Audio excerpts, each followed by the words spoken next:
శ్రీను పాలు తాగి స్పృహ కోల్పోవడంతో శ్రీను శ్రీను లే అని ఆద్య కంగారు పడుతూ లేపుతూ ఉంటే అప్పుడే పోలీసులు వస్తారు. మీ వీసా గడువు పూర్తయిపోయింది, అయినా కూడా ఇక్కడే ఉన్నారు కాబట్టి అరెస్ట్ చేస్తున్నాం మిమ్మల్ని అని పోలీసులు అంటూ ఉంటే మా ఆద్యని అరెస్ట్ చేస్తే అసలు ఒప్పుకునేదే లేదు అని చారు పార్వతి బాగా నటిస్తూ ఉంటారు. మీరు కాస్త ఆగుతారా, నేను మాట్లాడతాను కదా.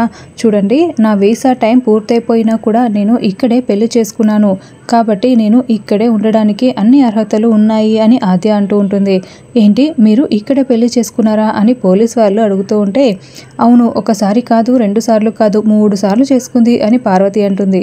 అదేంటి 3 సార్లు పెళ్లి చేసుకోవడం ఏంటి, మీ పెళ్ళిని రిజిస్టర్ చేయించలేదని చెప్తున్నారు కదా, ఇదేదో తేడాగా ఉంది కాబట్టి మిమ్మల్ని అరెస్ట్ చేసే తీరాల్సిందే రండి అని పోలీస్ వాళ్ళు లాక్కు వెళ్తూ ఉంటారు.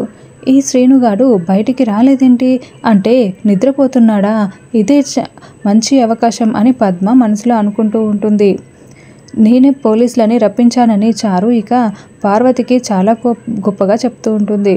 ప్రభాస్ ఫ్రెండ్ ఇద్దరు దొంగ స్వామీజీలాగా వేషం రావడంతో ఏంటి, నేను స్వామీజీల వేషంలో రమ్మంటే మీరు క్షుద్ర పూజలు చేసే వాళ్ళలాగా వచ్చారేంటి అని అస్మిత షాకింగ్గా అడుగుతూ ఉంటుంది. నేను వీడిని స్వామీజీల గెటప్లో తీసుకురమ్మని చెప్పాను, వీడేమో ఇవి తీసుకొచ్చాడు, అంటే ఇవి స్వామీజీల డ్రెస్సులు కాదా, క్షుద్ర పూజలు చేసేవాళ్ళు ఇలా వేసుకుంటారా అని ప్రభాస్ అమాయకంగా అడుగుతూ ఉంటాడు. సరే, ఏదో ఒకటి చేసి మేనేజ్ చేయండి, ఎవరికి డౌట్ రాకూడదు అని అస్మిత అంటుంది. అయినా కూడా రఘురాం వాళ్ళు ఇక్కడ ఉన్నారేంటి, మేము దొరికిపోతే ఇంకేమైనా ఉందా, ఈ విషయం ముందే ఎందుకు చెప్పలేదు అని ప్రభాస్ అంటూ ఉంటాడు. వాళ్ళు ఉన్నంత మాత్రాన నువ్వు మేనేజ్ చేయలేవా, నేను చెప్పినట్లు చేయి అని అస్మిత అంటుంది. వీళ్ళేంటి ఇలా ఉన్నారు అని శౌర్య, రఘురాం, రవీంద్ర అంటూ ఉంటే అదే నాన్న, నాకు కూడా డౌట్గా ఉంది, నేను చూసుకుంటానులే అని రామలక్ష్మి అంటుంది.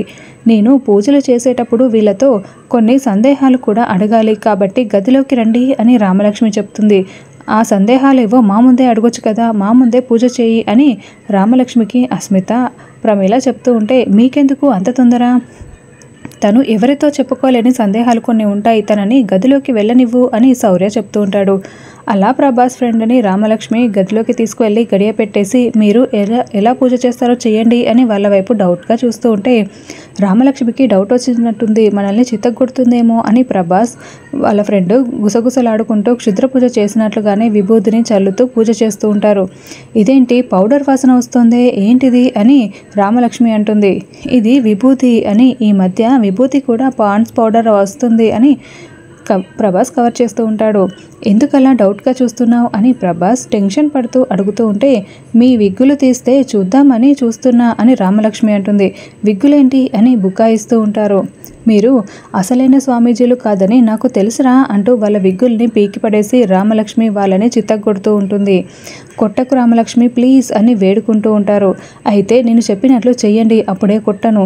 ఇప్పుడు మీరు కిందకి వెళ్ళి గ్రహాలు అనుకూలించడం లేదు, ఇంకోసారి పూజ చేయడానికి వస్తామని చెప్పి వెళ్ళండి, తర్వాత ఏం చేయాలో నేను చెప్తాను అని రామలక్ష్మి చెప్పడంతో అదేవిధంగా ప్రభాస్ ఫ్రెండ్ కిందకి వచ్చి చెప్పడంతో వీళ్ళేంటి ఇలా మాట్లాడుతున్నారు, ఈ రామలక్ష్మి ఏదో చేసింది అని అస్మిత మనసులో అనుకుంటూ ఉంటుంది. చూడు, నా ముందు కుప్పిగంతులు వేస్తే నేను ఇలాగే చేస్తాను అని రామలక్ష్మి అస్మితకి వార్నింగ్ ఇస్తూ ఉంటుంది. ఏంటే నువ్వు కుప్పిగంతులు వేస్తూ ఉంటే నేను చూస్తూ ఊరుకుంటానా, ఈసారి చూస్తూ ఉండు ఏం చేస్తానో అని అస్మిత రామలక్ష్మితో అనుకుంటూ ఉంటుంది.